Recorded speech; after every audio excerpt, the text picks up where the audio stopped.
This show is sponsored by GripMat, who makes custom playmats for many of your favorite games.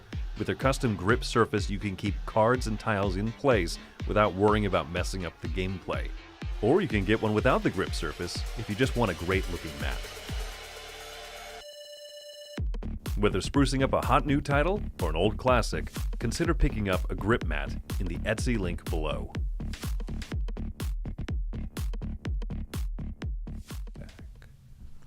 Hello and welcome to the Dice Tower. I'm Wendy Yi. I'm Chris Yi. And I'm Eric Summer. Good morning. We want to thank Grip Mats for being our sponsor for this show.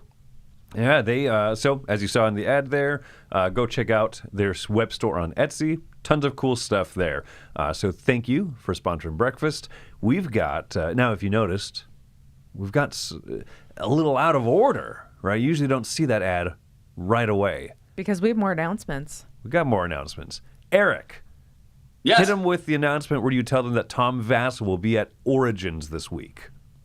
Tom has been teasing for some time, especially on the podcast lately, that he maybe will be at Origins. We have finally gotten confirmation that Tom will, in fact, be at Origins this week. He's leaving in like 24, 48 hours, something like that. He'll be there. Go find him. He's easy to spot, usually wearing a hat, and he's also tall. So go say hi to Tom at Origins.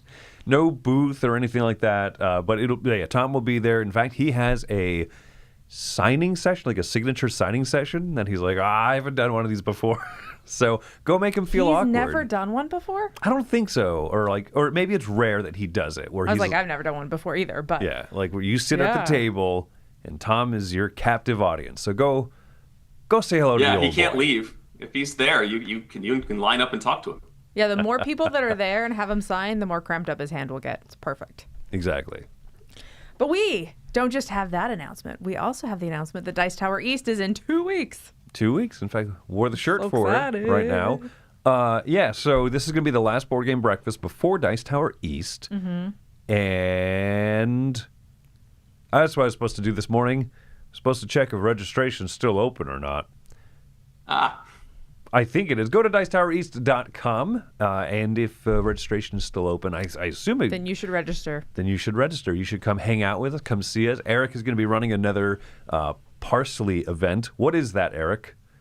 Parsley is sort of a simulation of an old text-based computer game. Think Zork or Hitchhiker's Guide to the Galaxy, where the entire audience plays the player one command at a time, and I am the snarky computer that is trying to guide you through the adventure. It's a good time. It's a lot of fun, and we do it as a big group. It'll be fantastic. Parsley, that's on Saturday afternoon, and I'm also doing Andrew Bosley Can't Draw, where we're going to give artist Andrew Bosley a continually more frustrating set of constraints as he tries to do a Pictionary-style game show. Oh, that's exciting. Nice. Okay. Yeah. A parsley in a pear tree. There's a few different live shows too.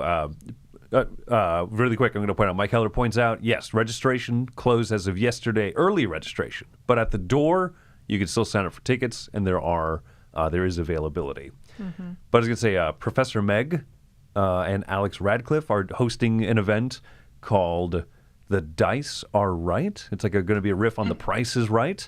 And I don't know much more about that besides several of us from the office are going to be in it with them. Mm-hmm. So... hopefully it's about the price of board games, because most of those things end in 50 or 40. 0. No, nothing ends in 0. 0.00. That's what I was thinking. No, there's very few like flat $100 games, right? They want to give you that allure of more value. It seemed like a bargain. But there is $99.99. one last... Yeah. Exactly, Eric. There is one last cool announcement, though, about Dice Tower East. And maybe you've heard about it on the channel before, but Tom was part of a documentary. So you know what?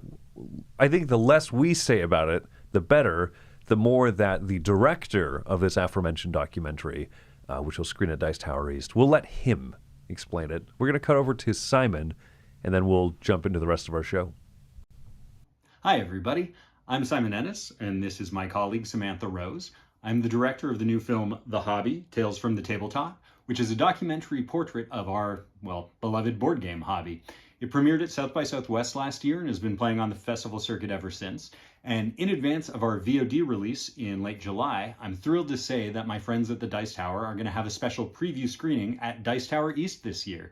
So I hope you can come, I hope you can make it, and I hope you get a chance to see yourself and our wonderful board game culture reflected on screen. Happy gaming, everybody. When people come to my house and eat dinner, and then afterwards we're like, now what do we do? Sitting around and talking is boring. Play a board game. People don't realize how big the world of board games is. How many board games do you own? Over 100, maybe 200, a lot. People think of Monopoly, and it's definitely not that anymore. You want knitting? There's a game for knitting. You want riding on dragons? There's a game for riding on dragons. You want a game about pickleball? There's gonna be one soon. The World Series of Board Gaming. The winner will walk away with $25,000. Like, I'm overly competitive. I injured myself running laps around my cottage celebrating a Trivial Pursuit win over my mother-in-law. It's a true story. I'm feeling both nervous and excited. I am very competitive.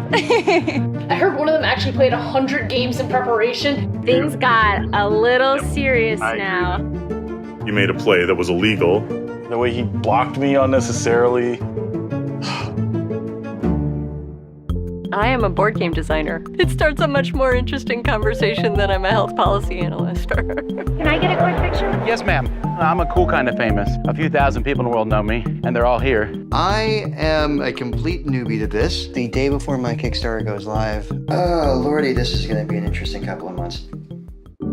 Fiction concentrates the beauty of storytelling, and games concentrate the beauty of practical action. If games are all there is to do in utopia, they must be the meaning of life. I'm ready to play. I'm ready to play right now.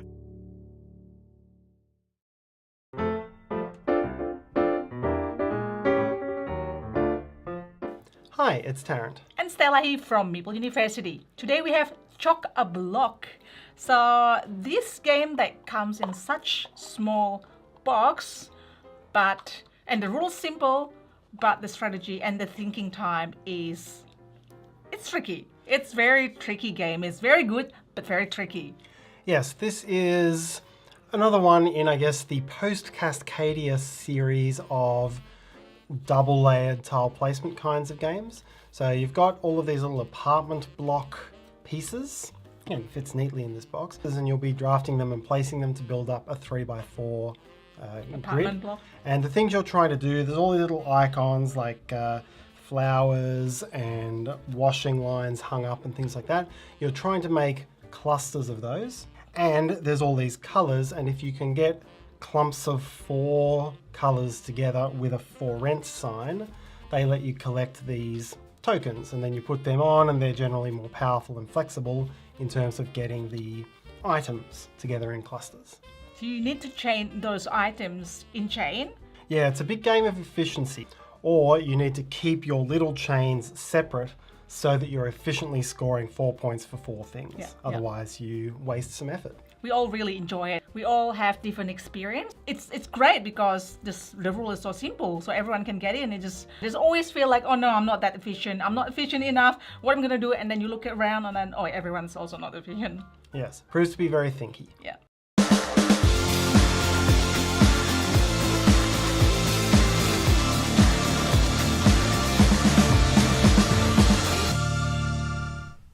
All right, we're on to Eye Catchers. This is where we share something that's exciting in the industry that we're interested in trying out, or even something that might not be in the industry, like Erica's done a ton of video games. And occasionally I think we've done a movie or a book. So the one that I'm excited about, this was announced actually at our Summer Spectacular by Board and Dice, and this is Tianxia. And I watched a lot of YouTube video to make sure that I could pronounce that, and it's still probably not quite the right inflections and everything. But so it is by Antonio Petrelli and Daniel Tascini, which I'm a big Tascini fan, a big Board and Dice fan, so like immediately I know I'm gonna play this, right? But this takes place in ancient China, and you are, or I guess we're all noble families, like we're the heads of noble families, and we're trying to build up our city and our family's influence and all that kind of stuff. We're doing contracts, we're trading. We're doing all these cool Euro-y things that I really enjoy doing. While at the same time, I guess there's a semi-co-op aspect to it where there's invaders from the north. And so we have to make sure that the Great Wall of China is properly staffed and funded so that we can protect from the invaders in the north. So I don't really know how that semi-co-op thing works. I don't know if it's each player individually gets attacked or if it is one of those that if we all ignore it entirely, if we all just lose. So I don't fully know that, but I'm excited about the rest of it. I mean, it's a worker placement game. There's contracts. There's multi-use cards. All of those mechanisms sound good. So the semi-co-op is the only part that I'm like, I'm not sure. Hashtag just Euro-y things. Yeah. That's what Wendy's looking for. The fact that you said that the Great Wall of China needed to be staffed, it has me thinking like it's a Starbucks, and it makes me wonder like what the vacation policy is, and if you have to call in if you're needing a personal day. I was stuck on that for a little while. So. People are like, oh, this is a Great Wall of China popping up at every corner here. Yeah, do you accrue your PTO at once or over time? You know, is it like you get your 3 weeks a year? We'll have to talk to HR about that. Yeah, I'm going to quote Mulan a lot when I play this. Now all of China knows you're here. Good. All right, Eric, Excellent. What is your eye catcher for the day? So this is more of a, I mean, we have a very specific product here that is on Kickstarter right now, but this is more of a general concept that I want to explore and discuss, and that is the single-player date-based RPG. There is an RPG calendar on Kickstarter right now called the Quest Calendar, but this is not the only one of these things I have seen in the last couple of months, because if you want something for 2026, now is the time that you'd want to be ordering it and getting that in production and all of that. This is a tearaway calendar where every day you're faced with some sort of adventure or decision or encounter, and you do role-playing mechanics to work your way through a 365-day adventure. And I have never played one of these before, but I kind of like the concept that every day you start with a little 10-minute RPG session and then move on to the next day. Have either of you done one of these calendar-based RPGs? No, I've always wanted to, and I know what's going to happen is that this is going to become a weekly 60-minute experience for me instead of a daily 10. I think it's more like I will just at some point just stop doing it entirely. Also very likely. Yeah. And then somewhere in the middle of the summer you go, oh man, and then you just keep ripping pages and just skip ahead a little bit and I gotta catch up for June. I'm gonna be gone. Skip to the ending. I always thought there's a I do fear that it would become an obligation. If you weren't enjoying it, you'd be like, well, I have to do this every day. But I really did enjoy the Exit Advent calendar, where it was just a little bit of a puzzle every day, and doing that for an RPG system seems pretty fun. Yeah, I think I really like that the Exit Advent calendars are 1 month. So we do it as a family. It's a thing we do most nights, though we often have to catch up. But then it's done. It's like I can focus that hard for 1 month. I don't know if I could do it for a whole year. Yeah. Sounds like a quest. But also, I assume this is lighter and easier. Less reading. I think it's going to be a little less brainy. I've seen these things. I'm always intrigued by them. Always. I just noticed this part here on the page that says that you can actually do a few sample days. And that might be enough to get me. If I have fun with that. I always thought this would be an interesting series to do. You know what I mean? Like every week, Eric, or every month or so, be like, hey, here's some of my adventures of the 2026. I think this company has done this product for multiple years, too. Yeah. Can Yeah, you it would be fun order and past just sort of check in every couple months on how your adventure's doing. Or if you died in February. Is next year a leap year? Because I feel like it'd be better value. Good point. You have 1 extra day. Buy 365, get 1 free, you know? I don't think next year's a leap year. Isn't there also like a subprime variable rate mortgage anti-leap year too? Like every 20 leap years, there's like one where you skip it or something like that. What? We also get like a leap second every 20 years or something. I've never heard of this before. That's fun, but that doesn't require an entire page. That's just everybody at midnight goes 3, 2, 1, 1, 0 at midnight. You know, in the day of like automatic clocks on phones, I could just never know that things existed. Wow, there is a lot to this Kickstarter page, more than I was expecting. Oh, you can get Kickstarter coins? Oh my goodness. Whoa. Do we need coins for you calendar? You can get a plushie? What is this? I definitely need the plushie. So, like, the whole point was it's this little, footprint game, but they're adding all this stuff to it. Now it's going to take up my whole desk for a year. Yeah, this is... There's the basic pledge. There we go. Yeah, this is the boring thing you would get, Eric, the Minion pledge.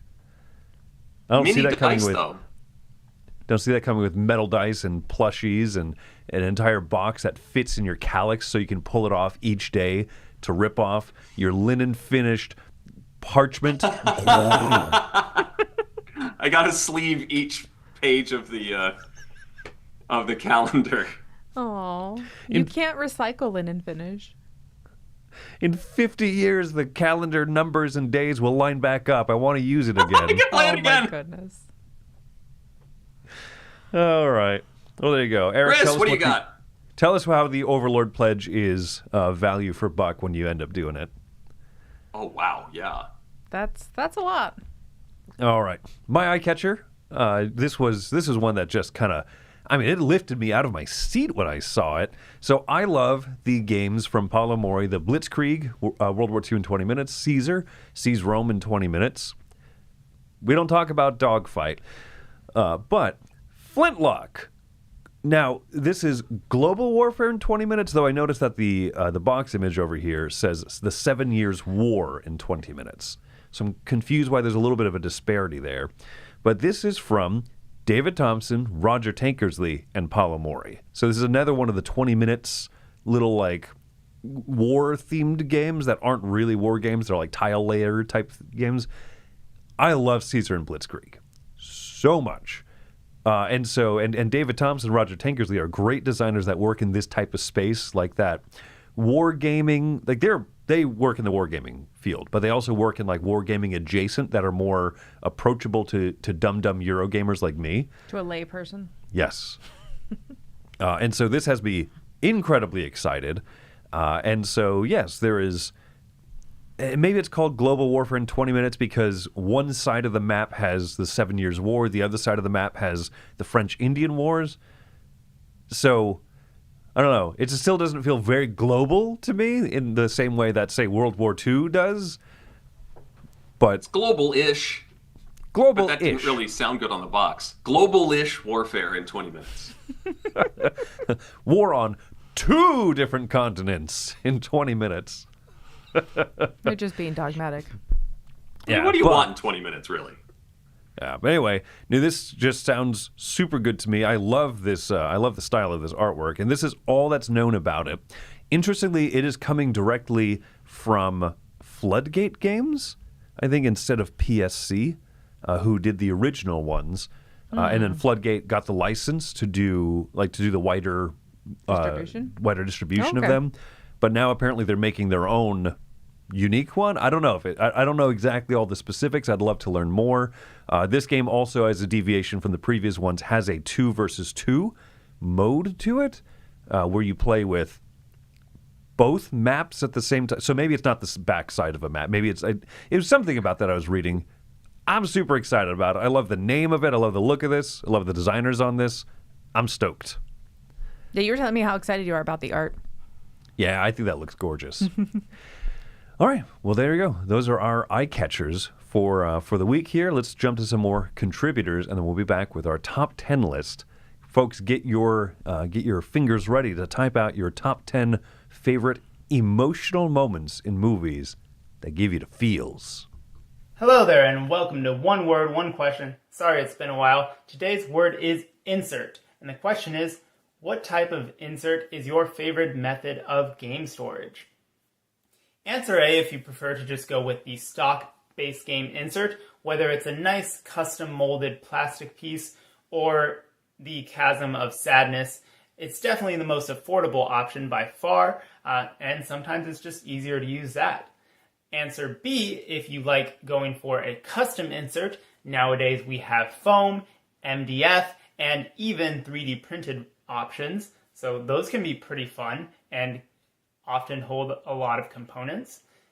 And last but not least, option C is just tossing the insert all together and throwing everything in plastic zipper bags. Sometimes it's simpler to do that. So let me know your thoughts in the comments. What type of inserts are your favorite? And I look forward to reading them, and I'll see you in another Board Games, Bricks, and Hobbies video. Take care. Hi, everybody. Hello, we are Ryan and Bethany. From Ryan and Bethany Board Game Reviews. All right, today we're talking about Unconscious Mind. This is from Lucky Duck Games. There's a whole slew of designers, and it's probably needed them all because this is a pretty involved game. This is in the world of that Vienna, Freudian time period where everyone is working on psychoanalysis and psychotherapy and things like that. So as you're in this world, you have all these clients that you're trying to treat. They have these dreams, and these dreams are ultimately what you need to kind of work through in order to kind of cure your client of their catharsis and their therapy, the things that they need. So then on top of that, you have this other area of the board where you're drafting all of your actions. You have an action selection mechanism where you're able to take all your different actions. That kind of feeds into your own personal player board. As you have a tableau that you're building, and that tableau is going to get stronger and stronger over time. It's kind of a light engine building thing going on.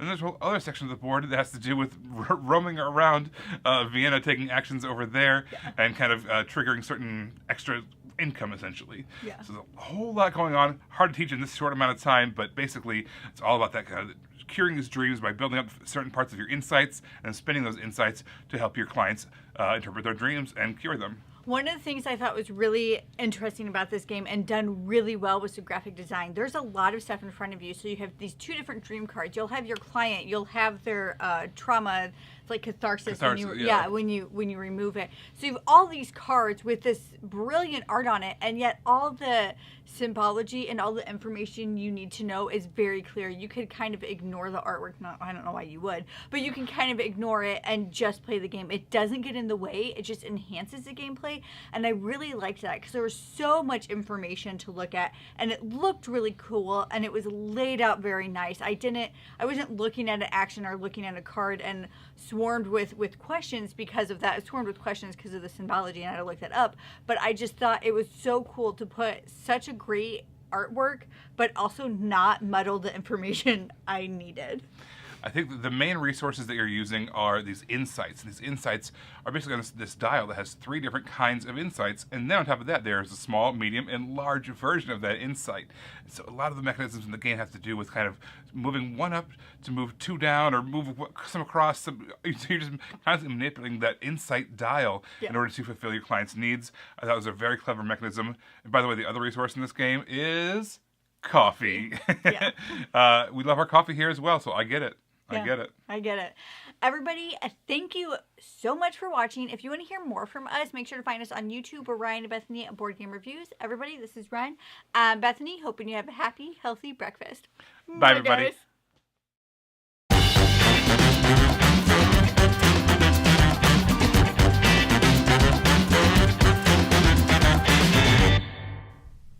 All right, time for the top 10 list. As I mentioned today, the topic of this is going to be movie moments that give you the feels, or as some might say, emotional movie moments.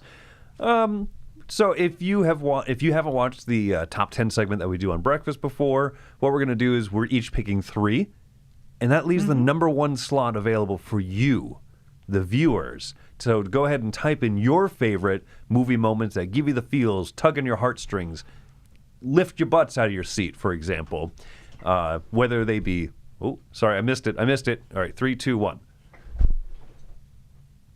Still not in sync. Eric's delayed. You got to do it on 2, Eric, and then we do it on 1. Well, the saddest part is that I was delayed, and I'm in the same room as you. You're the one who said 1. You counted down. So whether it's cryy, emotional moments, or just exciting, whatever it is. But we're going to go ahead and get started here. And I have the first one, I believe. All right, what is the big emotional moment, Chris, that really gets you? A movie moment. 11 years, 13 years in the making, whatever it was at this point, right? Against all odds, when everything seemed hopeless and one person was still willing to go it alone, and then he hears, through his little intercom on his side, on your left. I love this moment so much. I know that this isn't exactly what people call high-class cinema, and I'm going to let you know, none of my choices are. I understand that there are truly beautiful pieces of artistic work out there that give you the feels. This is what my list is going to consist of. You know what? This was so many years in the making, though. Like, this moment of just the big battle. I mean, when did Iron Man start? Like, when was the first Iron Man? 2008. Yeah. So we're just talking, like... I mean, this wasn't tears, decade. but this was chills when this moment happened. Yeah. Exactly. Yeah. Yeah. There's not a tearjerker, just like a, whoa, just, I don't know, that feeling that's indescribable. No, I think I cried. I think the tears happened. I think it was those, like, tears of, like, oh my gosh, it's all going to be okay. Yeah. And to call back this line of all things is such a beautiful way to have done it. Yeah, that's fabulous. All right, there you go. That's my number 10 on your left. All right, am I up next? All right, so this is one that I immediately thought of when we said emotional moments. I was like, this is the movie that I always feel like so inspired by, and this is Independence Day. So that big speech where he's like, today, the 4th of July will no longer be an American holiday. This is the day we celebrate our Independence Day. Like, there's that moment, like the music, the way that they just build it all, and he just starts out so simple, like the intercom doesn't quite work at first, and then it just like builds and grows, and it feels gritty, and it feels, it's like the most inspiring speech in cinema for me. Like every time I watch it, we even like pulled up clips on YouTube because I just wanted to remember, it was like, just relive it, and I was still just like, yes, I will fight for us. So I love this so much. I'm going to go out on a limb here and say this is probably one of the most motivational movie speeches if you're an American. It's so U.S.-centric. This whole movie is very U.S.-centric. Sure. There's like the moment where they're like, the Americans have a plan. It's about time. Like, what? But yes. It's called Independence Day. So it's supposed to be. It's a good speech. Yeah. All right, so for number 8, I have to go back to 1986 when Hasbro sent out a missive to all the people that controlled its Transformers franchise saying, all right, the new line of toys is coming, so kill the entire line of current toys. And they said, yeah, sure, and they did it in a movie. Transformers, or The Transformers, the movie, was a theatrical event that I saw in the cinema. And Optimus Prime heroically is killed by Megatron. And not only do they just kill him, they do this, it's 1986. They do this emotional scene with the music and the matrix of leadership, and then Optimus turns gray, and the kids weeping. They got a little boy weeping over the toy that they just killed, the best toy. I was bawling in the theater, and I still get kind of emotional when I go back and watch this scene. They killed Prime. Anyway, Transformers the movie, still a classic. I adore that. Yeah, for some reason the death of Stretch Armstrong didn't quite do it for me. Oy. Okay. They actually had to go back and they were going to kill off Duke in the G.I. Joe movie, and the reaction to Prime was so strong, they went back and re-recorded some voiceover to have Duke be okay in the end, like over a phone call. What? Wow. Duke's okay? Great! And so he didn't die. Oy. Oh my goodness. Close to this, right? Close to this, my number 7 pick is something that shouldn't be as emotional as it is. But for some reason, it always brings a little tear to my eye, right? I don't openly weep. This is not, like I said, high cinema, artistic.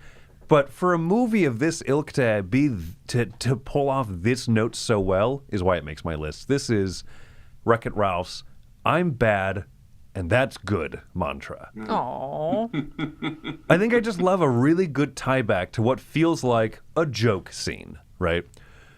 Ralph, you're a bad guy, but that does not make you bad guy. Bad guy? Thanks, Zangief. But yeah, to tie that into an actual heroic, selfless moment is such a shocker. And every time I watch this scene, I still get that single tear, the same tear that originated the first time I watched it. It just kind of like makes its resurgence and goes down my cheek. Did your cheek like suck it up and then like stick it back in Yeah, later? I got to keep this one for later. I'll need it again. Chris keeps watching these kids movies. You mentioning this one reminds me of another one that didn't make the list, but I won't say it just in case it's on one of yours. But it's a similar moment, and I'm like, that would have been a great selection as well. It's probably not Anyway, on my list. I'll save it. Maybe later. All right. All right, my next one. This is one that the first time I watched it, it did not affect me. But the second time I watched it, I was very pregnant, and Chris had not seen this movie yet. And so this is the first Star Trek remake that happened. So at the beginning of the movie, I'd completely forgotten. I was like, "Hey, Chris, let's watch Star Trek. You haven't seen it. I really enjoyed it. When he's like I watched a lot of Star Trek when I was younger. Yeah, she's like 7.5 months super pregnant. And the whole beginning scene is this mom giving birth while her husband has to like kamikaze his ship into what were the bad guys called? I lost it. Anyway. Nero's. Yeah, something. Crew. Yeah, that's right. Remulans? Maybe it was the Remulans. Anyways, yeah, he has like kamikaze his ship into them so that the escape pod can get away with his wife and his child that's giving birth. And so like 3 seconds before he explodes, he's like, "No, don't use my father's name. That's a stupid name. Let's name him Jim." And it's just like, it was one of those that like Chris looked over and I was just like, "I forgot this scene existed. Chris, don't leave me." I'm giving birth in like 2 months. Oh yeah. Yeah, traumatic. I remember how awkward I was like, wow, this is a really impactful moment in this movie. I wonder if Wendy's okay with it, and I just look over and she's completely mistakes were made. Oh, nice. Okay, so I think I have a more subtle moment for my number 5. I'm a big fan of musicals, and one of my favorite musicals of all time is Matilda, the musical. The Tim Minchin music in this is just fantastic. And I don't want to spoil this one because there is a pivotal moment it's a very subtle song at first. It's called My House. Miss Honey, the teacher, is singing this song about how she doesn't have a lot, but this is enough for her. This is her life, and she loves it. But it is also a pivotal moment when Matilda realizes what the different pieces of her story have been and what the visions she's been having actually mean. And it all comes together into this sweeping flashback song that when those pieces come together, every single time I start to tear up. And I get these chills. It's one of those just harmonic moments. Sometimes you hear a really good song, just sort of resonates. This is one of those times. This scene is fantastic. The musical's fantastic. And it always gets me when we do the My House scene, either on stage or in the Netflix movie. It's fantastic. My house in the middle of the street. Tearjerker. Not the one, but still a good song. I like Michael Hansen in the chat says, this explains why Wendy had to name her daughter Jim. Yep. Should be told. All right. Far less subtle, once again, going back to like action franchise kind of things that have surprising emotional moments. And maybe that's what my list really more is more like moments, movies I wasn't expecting to have a visceral emotional reaction to. Number 4 for me is the ending sequence of Rogue One where K2SO says goodbye to Cassian, basically. He dies heroically protecting him, and he's climb as his circuitry is falling apart, and he smashes the console so that they can't get to him. And it's the first heroic character's death, protagonist death in the movie, and it's shockingly emotional for a droid. And then things get worse, but this moment is it's perfection to me. But yeah, this is kind of like the turning point of the film. It's so good. I love it.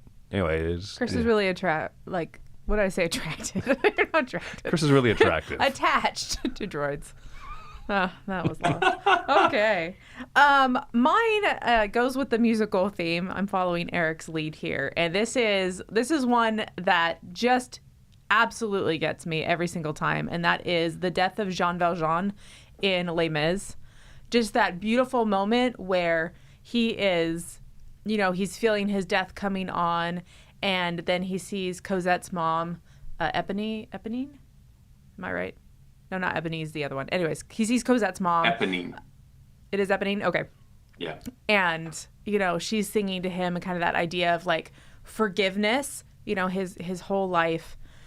He like did enough. He raised her daughter, even though, even though he's the reason why she ended up dying and everything. Like, it's just like it's so emotional. And then his kids come and they're crying like, don't leave me, Dad. Like, it's just very, very emotional. And it's so much. It's so much. It's a beautiful scene. Absolute beautiful scene.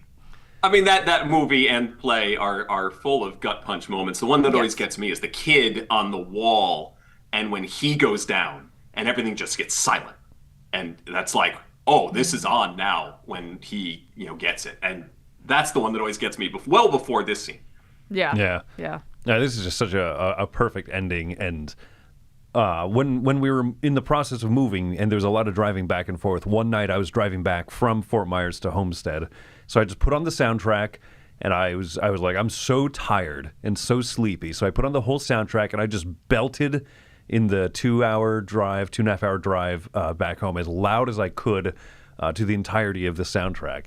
And then by the end of it, as I'm like singing this closing number, I'm just like, I'm the one who looks like a mess, tears streaming down my eyes as I'm pulling up to our old house we're moving from. It was great. I highly recommend that experience for anyone who wants to just look like a complete emotional wreck on the road. I pulled this clip up, just this song online last night, and I was like, I just want to rewatch it so I can remember the details of it. And by the end of it, I was like, I haven't even watched the movie. Like, there's not even the context build up. Like, it's just the scene. Just that one song builds so much. Oh, it's glorious. If you really want to cry, watch Les Mis. There have been so many great selections in the chat flying by, and nobody mentioned the one that was referenced on the Wreck-It Ralph that I came up with, the Iron Giant. That final scene, I am Superman. That's awesome. But that was not my number two. My number two was mentioned in the chat, I believe by Chad, Toy Story 3. And not the scene that Chris thought I was talking about, the incinerator scene. That one was disturbing, emotional, for sure. But the one that gets me, although I think there was some dust in the theater. I think it was just a really dusty theater that they needed to vacuum more. When Andy gives the toys to Bonnie. And that one that hit hard. Was especially watching the original Toy Story and the age, I guess that came out when I was in high school. And then to reach Toy Story 3, and I had kids at that point. That was one of my first trips with my son to the theater to see Toy Story 3. And that moment of giving the toys to someone who will appreciate them and appreciating what they did for you, but knowing that it's time to move on. Oh, it's happening now. I am tearing up right now. It is such an amazing scene, fantastic movie. Toy Story 4 never existed. Toy Story 3's goodbye to the toys was pure genius. Did your parents just steal your toys as a kid? Like, was this one of those, like, you had to work through some stuff? I have younger siblings, and when I went to college, some of them stepped on things, especially Optimus Prime, lost his legs when my younger sibling stepped on him. He was already dead. So I had a dead Prime. And now he's legless. Good night. Did they paint him gray? No, that would have been cruel. But all right, really quick story about the incinerator scene in Toy Story 3. Okay. I'll try to tell this as quick as I could. Our mutual friend, one of our best friends, he was telling us about this dream he had. Not dream as in like sleep sequence, but like when he was a teenager, he had this hopeful, idealistic, perfect way to go out at the end of his life, which in the view of a teenager was, as a teenager, not like have lived a full life or anything like that. Yeah. He was like, I think the best way to go out, best way to call it a night at the end of your life would be to be in a van with all of your best friends, your crush, and you're driving, and all of a sudden the brakes go out and the steering just stops working, and you're just careening towards the end of the edge of this cliff, and everyone's panicking. And as he's telling us, we're thinking, what is wrong with you, right? But he continues, so you drive off the cliff, and you're in complete free fall. But, but the death is an instant, so you have the panic, you have the worry, and then you just have that beautiful moment of acceptance and realizing this is it. And here you are with your best friends, and you reach out and you hold hands with the person you've had a crush on for so long, and you accept that this is your fate. And so he tells us that, and then he says, yeah, it's a lot like the scene in Toy Story 3. We hadn't seen it yet. And so we're watching Toy Story 3. We're seeing this scene play out. And while it's clearly so emotional and sad, we just start laughing like maniacs. Because all I can see is Chris's red van that he... Our friend Chris Clark, yeah. Yeah, our friend Chris Clark. Different Chris, yes. His red van careening off of a stupid cliff. Yes. Mike Heller said it sounds like a Meatloaf song. This description of the van. Like a van off a cliff, like a van off a cliff. With my crushing my friends. Yeah. All right, anyway, the number one Somebody's got to pick a number one after all that. We do. It's so hard. Well, that's on you, Chris. There's so many. If you are watching this later, go read through the live chat, and you'll just have all this slew of amazing movie moments and stuff. The one I'm going to go with here, though, is from Dad's Side Hobbies. And this is, I can't carry the ring, Mr. Frodo, but I can carry you. Oh, yeah, that's a good moment. Oh, it's such a good moment. That's a real deep friend, Yeah, exactly. Yeah, everyone Good needs old Samwise. Everyone needs a Samwise Gamgee in their life. We do. Will you be my Samwise? No, but I'll be the person driving the van. Eric, will you be my Samwise? Sure, why not? I'm going to call the Eagles early, though, if that's okay with you. Good plan. Good deal. All right, let's jump some more contributors, and we'll be back. This is a segment where we take a look at a board game based on an IP, and I tell you if the IP and the mechanisms match. Today, we're looking at The Swarm. So what's going to happen is players are going to take turns, going to be buying these cards. The first card will always be free, and then the cards will have costs associated with them as you go up, and you can purchase anything you want. Now, what you're going to be paying with is your victory points. So this card will be to push a ship out, which you can do next to adjacent to where you're at. You can move it 0 to 3 spaces. The reason why you want to do that is to gain these swarm tiles. The research card will allow you to put another one of your people out on a research station, or you can play the swarm tiles out on the board. And when you do so, you're going to put your buoys on top of them to signify that those are yours. At the end of the game, after a number of rounds based on number of players, you're going to have a route out here. Whoever has the longest route, you're going to score points for the route building. You'll score points at the end of each round for your routes also. So you kind of want to get these out on the board, and the other players are going to want to mess you up. The Swarm is based off a book where marine life and the ecological life in the oceans kind of come up and I don't say attack, but are able to disrupt what we're doing on Earth, and the humans kind of have to fight back a little bit, and they have sentient beings, etc., that are going on. And that really is brought into this game. You'll be drafting cards, you'll be placing the tiles, all in a matter of fighting back. So this is based on a literature series that they put out, and this is one of the books that they chose. I have to admit, it is strongly adapted to a board game. What you're doing in the book is what you're doing in the game. And that one-to-one connection is very strong here. So the mechanisms and the IP match, yeah, almost one-to-one. It's very good. There's a lot of hate drafting in this. There's a lot of nastiness of trying to break up the roots of the other players. But it phenomenally does bring into what it would be like for competing nations to be fighting an enemy like this. I really believe it does. So, good job on this one. And this might be a game that you missed out on or didn't even know it was based on an IP. Hi, I'm Rich Saunders, and welcome to Co-op Gestalt, a place to talk about cooperative games, cooperative game mechanisms, and sometimes solo games. This week, we're going to talk about Leight, which is a roll and write game with a cooperative, solo, and competitive mode. Now, this is a very interesting cooperative game because it's not particularly cooperative.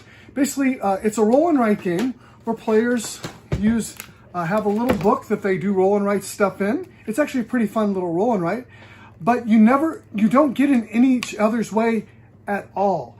Like, everyone plays their own book, and basically what you do is you take the scores at the end of each round and average them together, and if you get above a threshold, you win. So as a cooperative game, it's not cooperative, and you might think, Rich, well, why are you even talking about this game? Because I do think there are people who are suspicious of cooperative games, and here's a game where you don't get in each other's Kool-Aid. You might be afraid of an alpha player who's ruined one of your cooperative game experiences before. This is a game you can play with players who maybe want to try a cooperative game and just kind of see how it goes.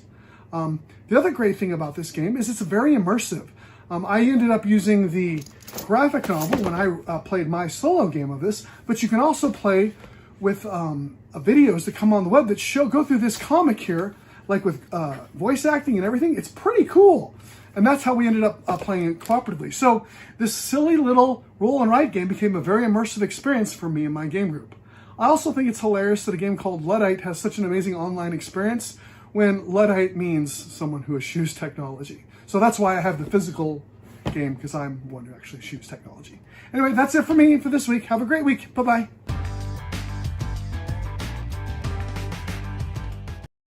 1 week 2, hit us go back.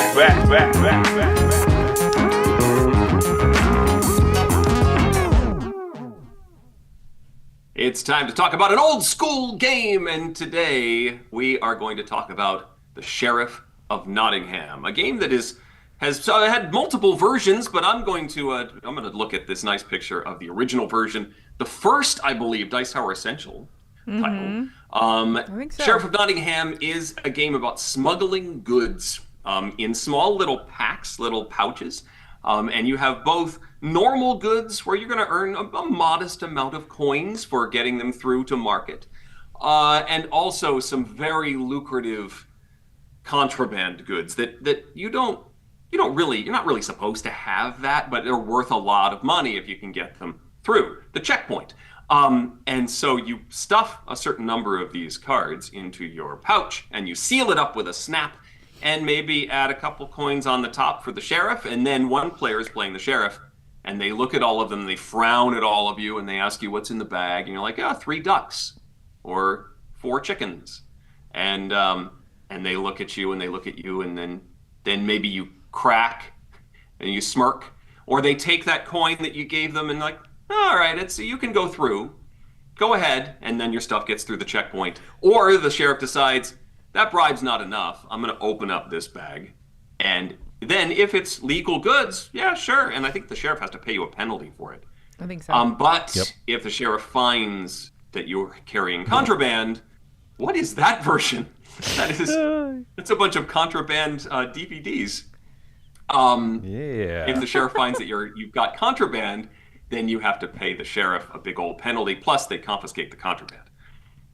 You can play this game honestly if you work your way through and always give good goods, normal goods, but that's not a lot of fun. You got to sneak a few things past the sheriff. And if you get sheriffs that really play it up, this can be a fantastic game to play. I think the first time I played this was with designer Chris Leader, and he really played up the sheriff role. And I felt withered by his gaze every time it was his turn to be the sheriff. Great fun game. What's your experience with Sheriff of Nottingham? I don't think I've ever been given the evil eye in this one, but it's one that I half like, I half don't like, because it stresses me that I never know how to bribe properly, and I swear everyone can read my mind. But it's also just a cute game, It's a cute idea of like, I'm just gonna bribe you. You gonna take it? You gonna take it? Ha ha! It's all good stuff. It's all good. You get penalized. Yeah. Yeah. How do you like them apples? I do like the thematic nature of it. Works very well. Though I sit there and I sometimes wonder, like, why is this cheese illegal? The crossbows I understand, but I don't know. But it's extra stinky. Extra foreign stinky. Cheese. Yeah, we're gonna throw that at Sheriff John. No, Lil Wayne. Sheriff Wayne. I don't know if the sheriff has a name in the lore. He's just the sheriff. It's Prince John. Yep. The sheriff. The sheriff of Nottingham. That's his name. Yeah. Anyone in the chat? Larry. Does the sheriff have a name? Norman. Reginald. Yeah, this is a game that you have to kind of ham up and act up a bit, I think, is the thing, right? If you play it straight, it's fine. But the game does a good job of facilitating the fact that you're playing, I don't know, you're playing above the table, if you know what I mean, right? There's games that are played on the table, and you're not really caring too much about the other people, but what? Richard Saunders with a weird deep cut. Omar Sheriff. And Mike Heller says his name was George in the Kevin Costner version. Oh. So, I mean, that was accurate in all ways. So I think we should go with that. So not King George. Unlike other Robin Hoods, I can speak in a British accent. Many tights. Oh. You're excited about Spaceballs too, right? That's, well, we've talked about Mel Brooks very briefly. Yeah, let's talk about that. There are people still convinced that trailer is just a goof. It's just fake. That has to be real. Oh, it's real. Yeah, it's happening. It is real? Yeah. Now I don't know. Yeah, there is a Spaceballs 2. It's amazing. I believe. I mean, it's been confirmed in other ways other than that trailer. There's been casting decisions and stuff. Yeah, it's happening. Okay, Rick Moranis is coming out of retirement from it's been, I think, 30 years since he's done a live action role and 20 years since he was in. His last role was doing voiceover in Brother Bear 2 in 2006. Wow. Yeah, so he's been in retirement for almost 20 years. But that's exciting, right? What Is acting like riding a bike? Like you just like hop back on, you're like, yeah, I got this. What do you think? I mean, Eric? especially if you're acting that you're riding a bike. If you have to ride a bike in a scene, then it's very much like that. Yeah. I don't know. I wonder if you got on that bike on the scene and suddenly you're like, I don't know how to ride a bike anymore. What if when you have to Overthinking act as someone who doesn't know how to ride a bike, but you in fact know how to ride a bike? That's the worst when it's someone who knows how to sing trying to pretend that they don't know how to sing. It's really hard to sing off key when you know how to sing on key. It's true. It is. You can always tell. Mm-hmm. You can always There's too tell. much precision. You know what you're doing. You can't fool me. You can't fool me, Jean Valjean. I know what's up. You got pipes. I know you do. Sewer pipes. Sorry, I totally derailed our discussion of Sheriff of Nottingham. No, it was worth it. We're done talking about Sheriff of Nottingham. We're talking about Spaceballs 2, The Quest for More Money at this point. But I'm excited for it. I don't know when the release date is. Have you discovered that, like, if you see weird trailers or posters online, half the time it's incorrect information? It'll be like, here's this poster that AI mocked up about this movie that doesn't actually exist. It was supposed to come out 2 weeks ago. Like, no, that's not real. there is whole genre of YouTube videos that are just AI generated movie trailers. Mhm. Like the most common one is Back to the Future 4. Look, it's never going to happen. Let that one go, right? Stop asking. Let it We're go. never going to do it. Let it go. Yeah, Frozen, Back to the Future 4, never going to happen. That's... Now I'm trying to figure out how that would work.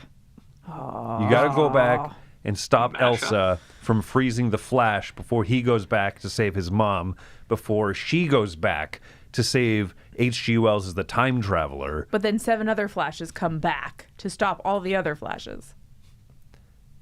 And those 7 Flashes stop the team from Avengers Endgame from going back. And then he says, on your right. And then the doctor pops out of the TARDIS. He's like, am I late? Oh, yeah. Oh, well, on to that. Do we have another set of contributors? No, that's that. This That's is all. it. That's all she wrote, folks. So We've been a reached good the exit breakfast. ramp. Oh, are we here already? yes, we're here, and yeah. So the next time that you see the three of us together is going to be at Dice Tower East over in Orlando, Florida. So make sure to, if you're interested in coming, there are still going to be tickets available at the door. So go check that out. Tom Vassell will be at Origins this week. All of us will be at Dice Tower East in Orlando in 2 weeks. The Hobby, the documentary that you saw the trailer for, is going to be premiered there. There's going to be so many events. Eric's going to eat parsley in front of everybody. In a pear tree. Yes, that's what's happening. All right, thanks for joining us today. I'm Wendy Yi. I'm Chris Yi. And I'm Eric Summer. Have a great morning.